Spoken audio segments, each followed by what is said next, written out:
I'm looking for the dojo. Am I in the right place?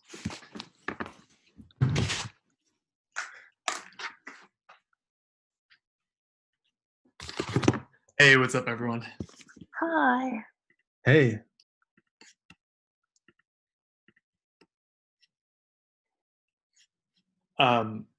So if I can't use presenter view with this, huh? Interesting.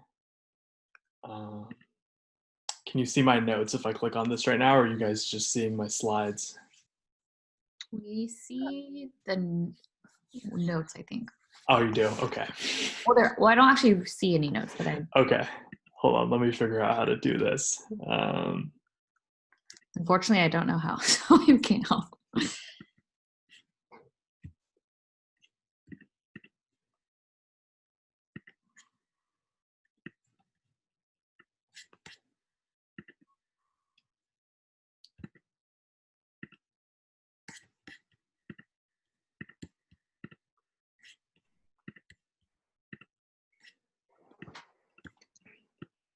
Okay, now you can't see my notes, right?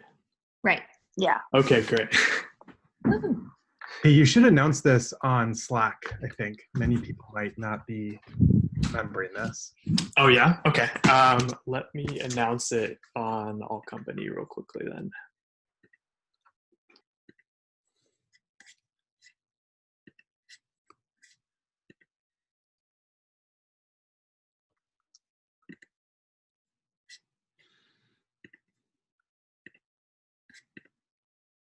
Okay, how do I add more people to this? Oh, there we go. Nope.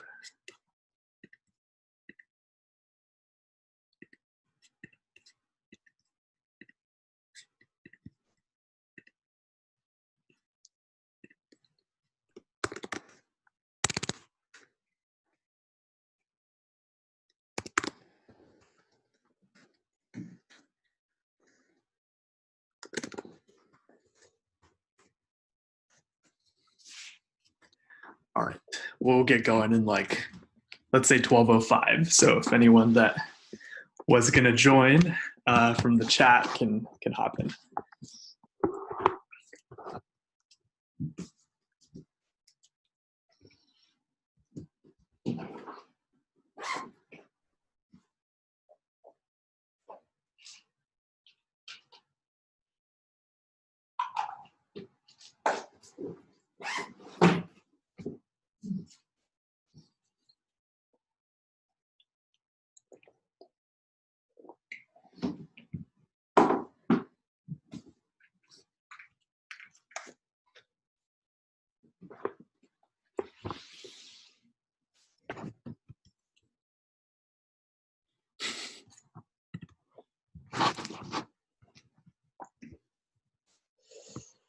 All right, who do we have on here? Landon, Kristen, Terry, what's up?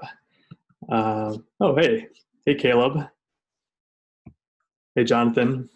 Hey Madeline. How are you guys doing? Doing good. So far, so good.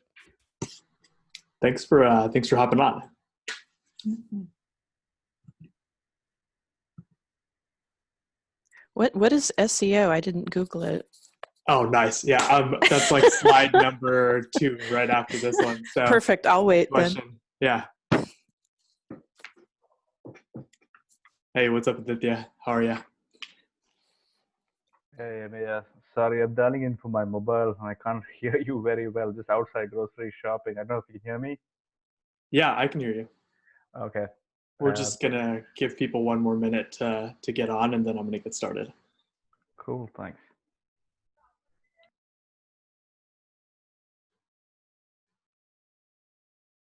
All right, let's get going. Okay, so welcome to the presentation on Enter the SEO. That's Bruce Lee on the title screen. If you don't know who that is, that's that the presentation's name is kind of a pun on his movie Enter the Dragon. So it'll feature some GIFs from that movie of his kung fu moves just to keep things interesting. So what is SEO? So SEO is the process of improving quality and quantity of traffic to your website through organic search results. And what SEO stands for is search engine optimization. And let's just break down this definition on the slide really quickly. Quality of traffic. What does that mean? So you can attract a lot of website visitors, but if they're coming to your website because Google tells them that you're a resource for Apple computers, but you're really a Apple farmer that's selling apples, that's not quality traffic for your business, right? So instead, you really want to attract visitors who are actually interested in products and solutions you offer. And the other part is quantity of traffic. So once you have the right people clicking through from search engine result pages or SERPs, that's the point when more traffic is better. And finally, like, what are organic search results? So when you Google something, the things that show up that don't say ad next to them are the organic search results. And organic traffic is the website visitors that come to your website from clicking on your site appearing in organic search results. And basically another way to think about it is organic traffic is any website traffic that you don't have to pay for. So here's our first Bruce Lee gif. So like Bruce Lee beats this guy and everyone else later in the movie Enter the Dragon. Our main objective for Maya is to come in and beat up our competition in the search engine result pages. And we're going to get there with our SEO strategy. So how are we doing so far on SEO? Well, good news. We're beating pretty much all of our competitors. So if you look at, I just put some screenshots for the search term AI recruiting software. So the top 3 results are ads, and those are all our competitors, or some of them. They all had to pay to get on page 1, but we right now rank number 1 or number 8, I believe, for that term. And I might have, okay, my bad. We actually rank number 1 for AI recruiting assistant. I have the wrong screenshot in there, but we rank number 8 for AI recruiting software. But if you can just run ads, do organic rankings even matter? Like, why even bother? So according to a study by Meditative, so 76% of search engine results pages go to the top 4 organic listings. So everything after the ads, the first 4 organic ones after the ads. And a recent study on eye tracking showed that people generally spend 8 to 9 seconds scanning the first search engine results page. And the higher you rank on it, the more percentage of total clicks you're going to get to your website. And if you're not on page 1 or running ads, you pretty much don't exist, because only 6% of all users will click through to the second page of a search engine result. But ranking within the top 4 organic results isn't really easy. So Google has about 200 plus ranking factors that they use to determine what your website rank should be. That you need to adhere to, but it's even kind of harder than that, because a lot of those 200 factors are guesses by SEO nerds, because Google doesn't actually publicly share what their ranking factors are. So how does search engine optimization really work? Well, there's 2 components to it, right? The first half is the search engine, and that's largely how does Google work and understanding that. And then there's the optimization, which is the actions that I can take and the marketing team at Maya can take to optimize us for Google. So basically how a search engine works is it has a crawler, and this crawler is constantly going out and gathering information about all the content on the internet. Then the crawler is constantly bringing that data back to the search engine, and it's building something called an index. And then that index is going to be fed through Google's mysterious algorithm, and that's how it's going to decide whether or not what to display for you when you're searching. So here's a really horrific looking pie chart. So ignore that and just look at Bruce Lee's nunchucking skills. But there's a lot of things that go into how Google's algorithm decides what rank your website should be, or what rank a certain page on your website should be for keywords. But a kind of simpler way to think about it is, how long are people spending reading our content? How long is our content itself? How many other websites are linking to our content? How many people are actually reading our content and spending time on our page? Does our content itself make sense? And is it relevant to the keywords we're trying to rank for? Google will also look at how often our websites are producing content, how often it's getting shared by people, and then they'll look at things that aren't even related to our website, like how often other people are mentioning our brand on the internet and many, many, many other things. So here's a funny Bruce Lee gif, the moment when you learn there's 200 or more ranking factors for SEO. So after studying SEO for many years, I've come up with a simpler 5-phase mental model, and that is starting with keyword strategy. So keyword strategy is doing research on keywords, using tools like Moz, and researching your target audience to discover what they're searching for and what's relevant to your product or your company. Then your content strategy is deciding how often you're going to publish content, what you're going to write about, how long it's going to be, and aligning it to your keyword strategy. Then you have on-page and off-page SEO, which are things like using HTML tags, keyword placement, and interlinking. Then you have off-page SEO, which is a little bit of praying that people read your content and link back to it, and collaborating with your PR agency to get anchor text keyword links back to certain pieces, which I'll explain what those are in press releases and guest articles. And finally, there's social signals, which is sharing your content frequently on social channels. And some of the ways we accomplish this is by sharing our content in a weekly newsletter with prospects. And I haven't been doing this as much lately, but normally I spam your inboxes a couple times a week to try to get you to share our content on social accounts for those sweet, sweet social signals. So I'll talk a bit more about these strategies in the following slides, but that was a general overview. All right, keyword strategy. So what is going on this page? So that first screenshot on the left where it says AI recruiting is my Google Drive folder where I've structured all my SEO research by content category. And then that little table you see is going down. So that one was for the category candidate experience. And it's a screenshot of some of the keyword research I do where I look at things like how relevant it is, how much volume there is, how difficult it would be to rank for, and what I estimate the clicks on that would be if we ranked for it successfully. So what is a keyword strategy really though? Well, a keyword strategy is constantly changing and it's constantly updating, and it really depends on what's happening with our product, what's happening in the market, and what our competitors are doing. So there's 4 variables I'm considering when I'm adapting our keyword strategy. And the first is the product roadmap and the business objectives. So a good keyword strategy always starts with looking at yourself and your business. So what's going on with Maya, right? For example, last year we were focused 50-50 on corporates and staffing companies, and our content and keyword strategies reflected that. But this year we're focusing more heavily on staffing. And another example for product roadmap would be when career site engagement was coming sooner on the product roadmap, I started targeting career site related keywords in our strategy. The second variable to consider is search intent, which is the why behind the search.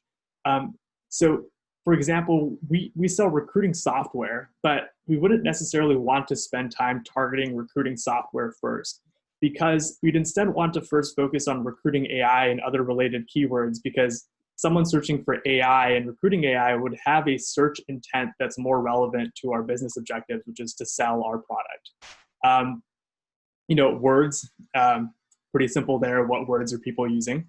And then competitors. So what are our competitors doing? What keywords are they trying to rank for? And what's working for them and isn't? So where do I get all this information? 3 places: the SERPs, search engine result pages. So I go and do a search engine result page analysis and click through and read top ranking content. Moz, M-O-Z, it's a SEO tool, and I use that to do research and get the information that I fill out those tables with. And then finally, I look at data from Google Analytics, which shows us data about our website, and data from Moz campaigns. So I see how we're progressing on ranking for keywords, and I see what sort of traffic and behavior is happening on website visitors. So here's a screenshot of me doing some keyword research inside Moz for recruiting AI. And what I'm looking on this page is I look at relevant keywords, and I'm looking for keywords with a high monthly volume and a low difficulty score. because that means we'll be able to rank, and the high monthly search volume means that once we rank, we'll get a good amount of traffic from there. And then I also use the SERP analysis feature on the bottom right, and I study the top ranking content for that keyword. And this feeds into a bit of our content strategy that's called 10x content, which I'll cover later. Then here's a screenshot from a Google Analytics report and dashboard. So what I'm looking for here is month over month increases in new users, which are new people coming to our website. I'm also looking for a lower bounce rate, and the bounce rate is the percentage of people who come to our website and leave without looking at another page. We want people to spend as much time on our website as possible. And then finally, I'm looking for increases in contribution to overall users and new users and sessions from organic search as a channel. So if you look on the far left, you'll see that number 2 is organic search. And right now we typically get anywhere from 26 to 30% of our new users and site visitors from organic search. And one thing that's good to note here when you're thinking about SEO health is that your organic search traffic should have the lowest bounce rate and the most pages per session.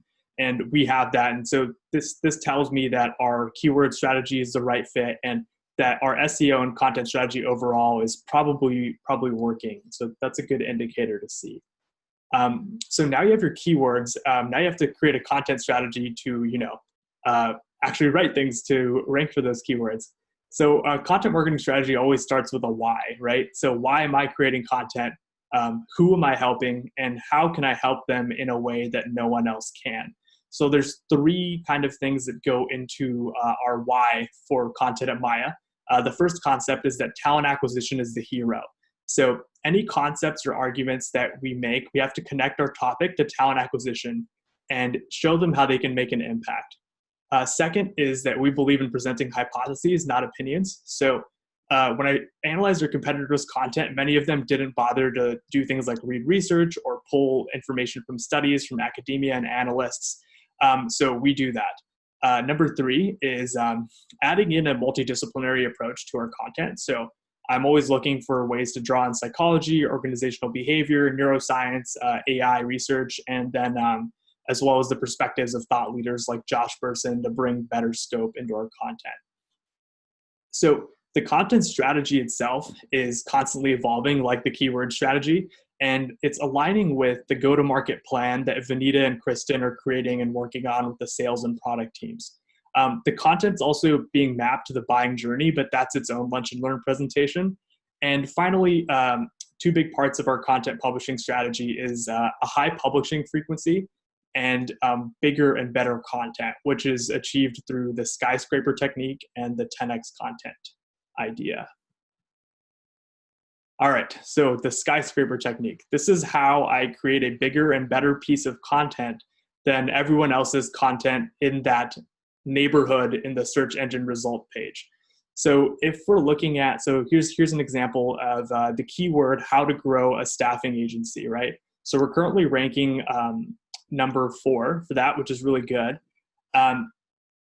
And how I used the skyscraper technique here is that I went and I looked at the SERP for how to grow a staffing agency, and I read all of the articles on there. I thought about what was missing, what wasn't covered, and then I wrote a bigger, longer, more thorough article about it.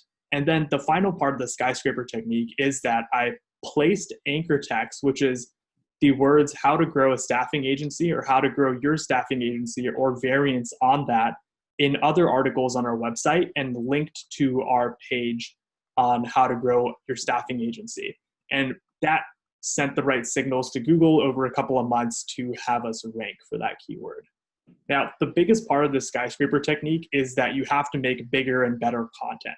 And for that, I use an idea called 10x content. So here's what I mean by 10x content. It's longer, it's more researched, it's better organized, it features rich elements like diagrams, quotes, images, and video. So also, typically, longer pieces tend to rank better as long as they're high quality. And websites that publish more frequently get more traffic.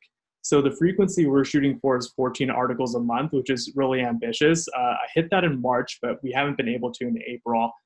Most teams of this size publish about 4 times a month, if that.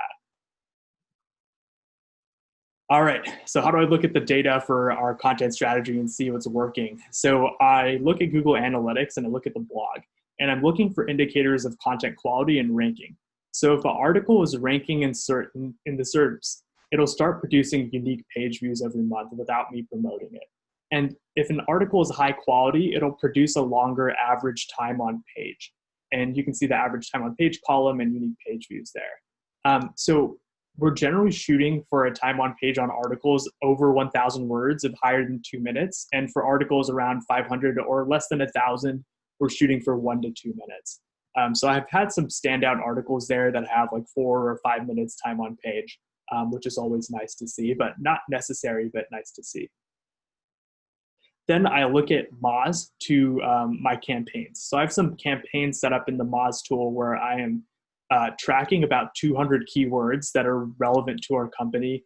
And pretty much every month I'm looking for increases in ranking, site traffic, and search visibility percentage. And what I've been really happy to see is they're all going up, and the search visibility has been a really fun one to track because I've put our competitors into this tool as well, and so far we're beating them every single month.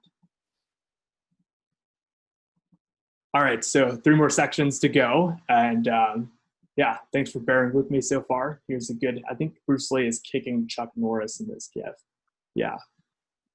All right, so the other 3 portions of my 5-step, I guess, mental model for SEO, right? So on-page SEO.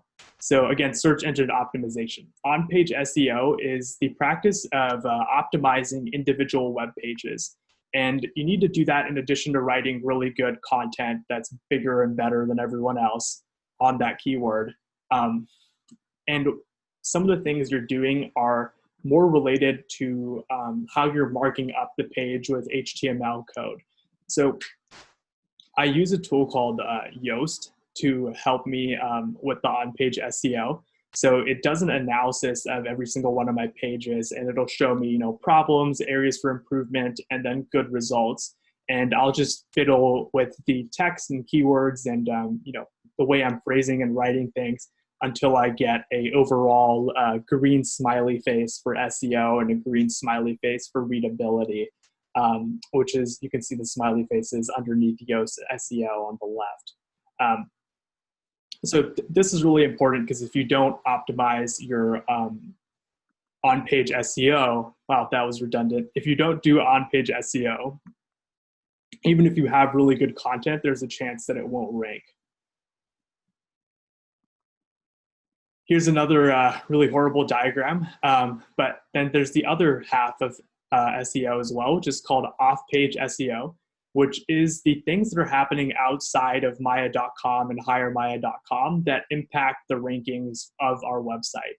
And really, there are 2 or 3 things that are happening in off-page SEO, right? So one, and the biggest one, is backlinks, which are links from other authoritative websites in our space back to Maya.com. And there's 3 types of links, right? So there's natural links, and these are given editorially. They're given without any action on our part. So we've had just people on the internet read our articles and things like that and reference them and link back to our articles to give us the credit. And that's the best kind of link to get because you don't have to do anything except produce good content to get it. Then there's manually built links. And some of the things we do there to support that is we try to sneak in links to our press releases and PR pitches with our PR agency. And sometimes we're successful in getting those in, and other times the publishers aren't willing to give us backlinks. And then the third type of link is a self-created link. And this is something that we don't do because it's just generally not a good practice.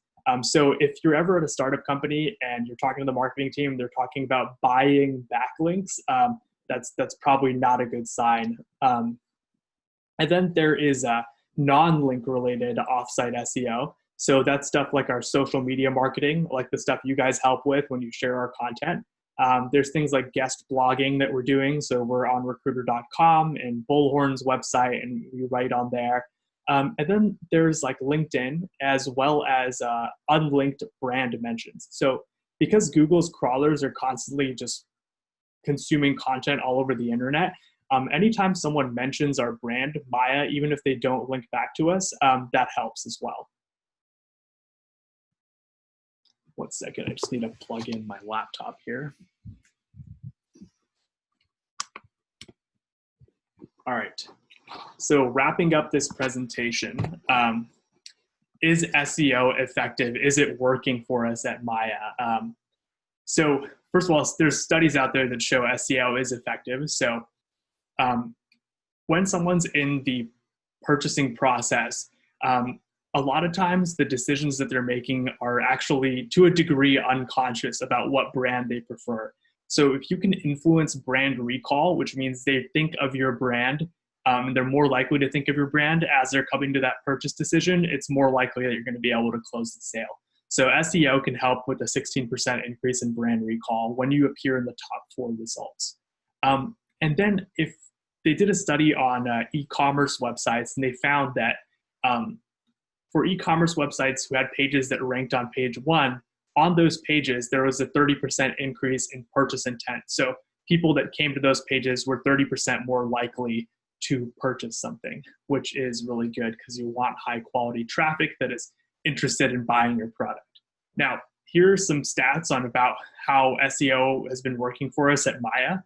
So last month, we got a 3 to 4x increase in website email conversions, which is essentially just offering people content to download in exchange for their email, and then we start marketing to them and nurturing them and eventually building the relationship to send them to sales. So we did about 120 leads last month from the website, which is really good.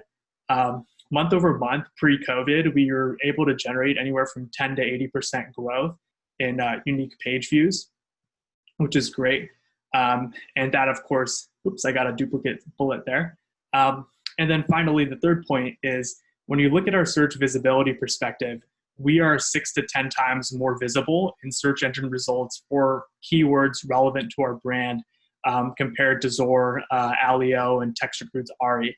So we're beating our competitors in the search engine result pages. So that was a lot of information to cram into a 30-minute presentation. But if we're thinking about good SEO, there's 3 basic rules to follow, right? And rule number 1 is write a lot of really good articles really often for a really long time. So you're looking at a time window of 1 to 3 years. And the number you're trying to get to is about 400 articles on your website. Once you get past 300 and closer to the 400 mark, you're just going to own most of the search engine result pages in your market. Rule number 2 is link your articles to other articles on your website. That's just interlinking. It's good on-page SEO. And rule number 3 is align your content and keyword strategy with what's going on in the market, what's happening on the product roadmap, and what the business objectives are. Because SEO doesn't exist in a vacuum. It needs to support everything else that's happening in the business. And that wraps up the presentation. Do you guys have any questions? Yay. Yay. Hey man, it's Caleb. Hey. I had a question about kind of like how our organic ranking has changed over time. Like how quickly, I guess like, yeah, like how does our organic ranking change month over month or like even year over year? Or is it like pretty frequent? Is it not frequent? Is it pretty stable or has it grown a lot? Yeah, it's grown a lot. So it changes pretty much every month. And it's hard to assign like an overall number for organic ranking, but I think out of like the 188 words I'm tracking last month alone, like 60 of them moved up and 18 moved down, which is really good. And the others I think we're not quite ranking for yet, but we are ranking for more keywords than ever before, and we're ranking higher than ever before, which is good to see. Generally, the window of time it can take for a specific article to rank up to page 1 can be anywhere from 1 month to 4 months. Oh, wow. It's a good question. I had a quick question. Awesome presentation, by the way, Maya. Super helpful. I was wondering, is there any keyword specific to the current environment that we've considered, given the likely high search around issues pertaining to COVID-19 and the shifting market? Right. So I've been doing some research on COVID-19 itself as a keyword, and that is not something we'd be able to rank for because the difficulty score on that would be too high. We're going to get beat out by websites like news websites and things on that.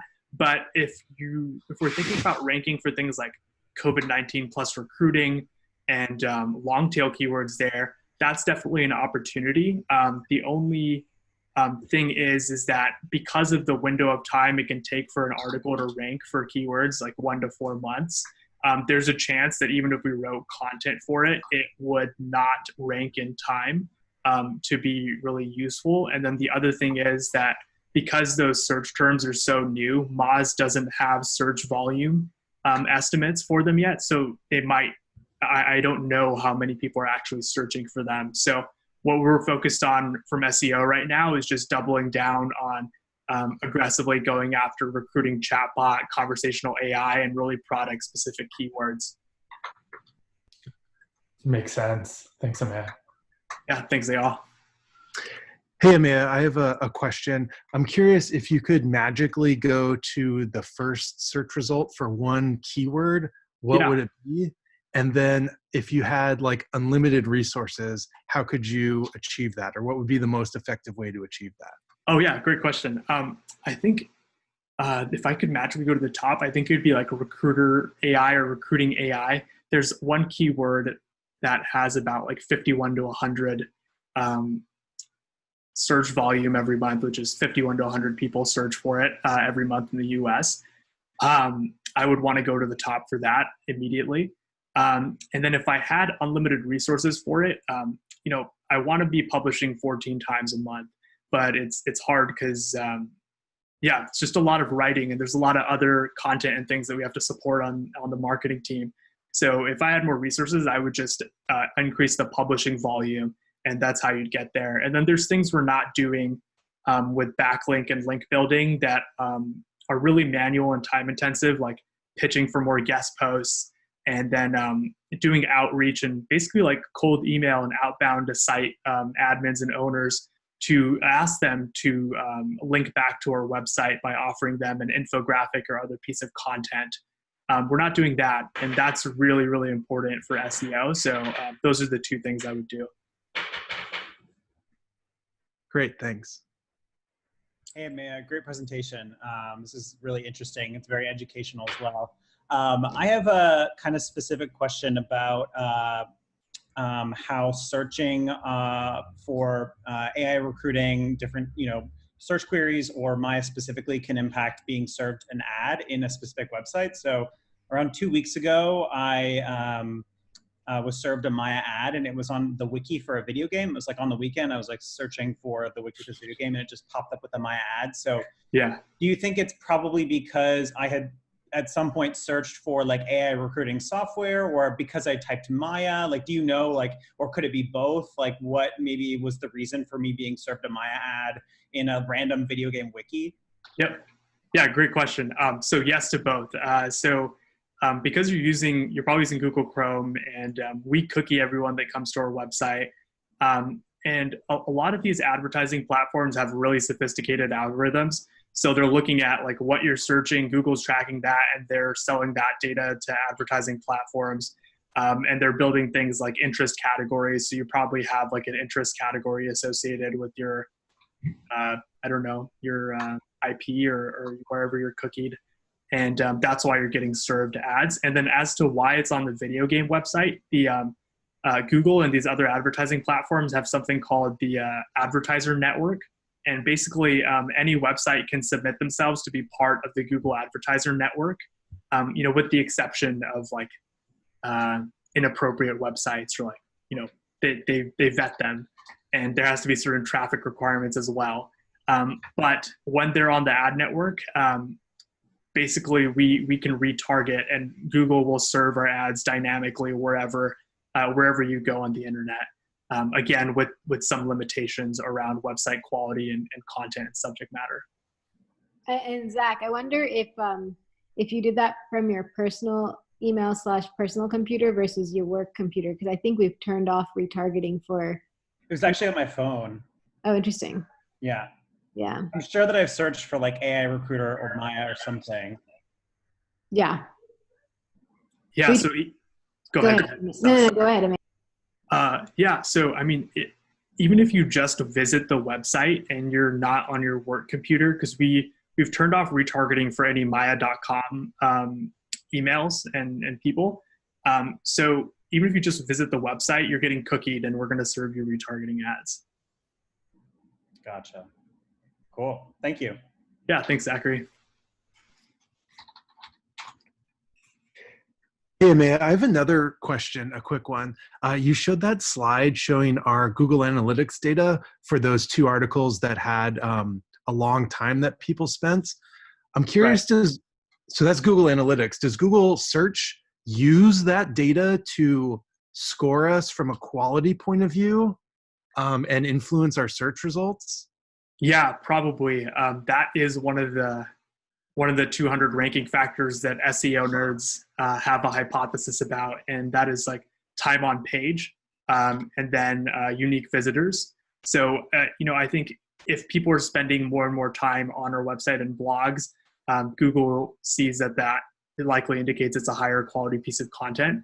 And what Google probably also looks at is the analytics and time on page for other websites in our space, or even other websites or results for that specific keyword in that specific search engine results page, and compares it to them as well. So it's a pretty complicated algorithm, but I definitely think it takes that into account and uses that data.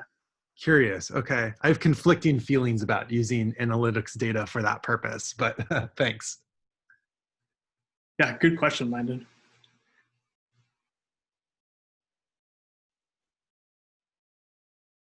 All right. Well, thanks for hopping on this presentation with me, guys. And I really enjoyed talking to you about SEO, and really great questions from everyone. I really appreciate the questions.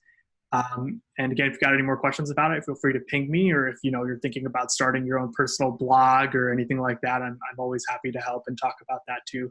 Yeah, have a great rest of your day, and I'll see you guys in the next one. Oh, also, if any of you want to do a lunch and learn, just let me know, or even, just let me know. I can help you arrange it and set it up. I'm going to be making sure we continue to do these as a company going forward, because I really like doing them, and I like learning things from you guys as well. All right. Thanks, everyone. Thank you. Thanks, man. Cheers.